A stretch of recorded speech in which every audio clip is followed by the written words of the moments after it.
Allez, dans le reste de l'actualité, comment lutter contre le harcèlement scolaire? Un plan de prévention a été mis en place par le gouvernement dans les écoles et les collèges. Cela s'appelle le programme phare. Le collège Erasme à Strasbourg-Haute-Pierre est un précurseur en la matière. Là-bas, vous allez voir, l'équipe éducative et les élèves sont très sensibilisés à la question. Marie Edman et Valérie Ouissouri. Un programme de prévention du harcèlement présenté au nouveau recteur. Les élèves du collège Erasme ont pris activement part aux échanges. Sherazade n'oubliera pas cette copine qui s'est sentie complètement perdue. J'ai juste été là pour la soutenir. J'ai pas pu faire autre chose. Et ça m'a beaucoup touchée parce qu'en fait, elle se mutilait. Et elle pensait que c'était sa faute alors que pas du tout. Et elle a failli aller au suicide. Dans cet établissement de 450 élèves situé en REP+, on a voulu prendre le problème du harcèlement à la racine. Former l'équipe enseignante et libérer la parole des élèves.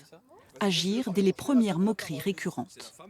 On essaie de développer l'empathie chez l'intimidateur, de lui faire prendre conscience, parce que souvent ils ont l'impression que c'est du jeu, le harcèlement pour eux, hein, mais je jouais, hein, c'est la réponse qu'on entend le plus fréquemment, hein, je jouais, j'ai pas l'impression d'être harceleur, donc on lui fait toucher du doigt le fait que ce qu'il prend pour du jeu, la cible, elle le prend pour une situation d'intimidation et une situation de précarité. Dans 9 cas sur 10, il s'agit de cyberharcèlement sur les réseaux sociaux. Il y a toujours une histoire ou une rumeur ou quelque chose comme ça qui est en train de circuler parmi les élèves.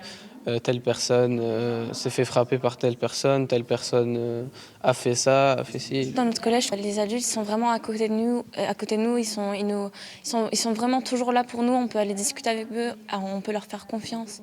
Dans l'académie, le dispositif phare de prévention a débuté ici en 2020. Il tente à se généraliser dans les écoles primaires et les collèges. Voir, c'est pouvoir. Dire, c'est agir. Pour tenter de chasser la honte, le déni, le silence.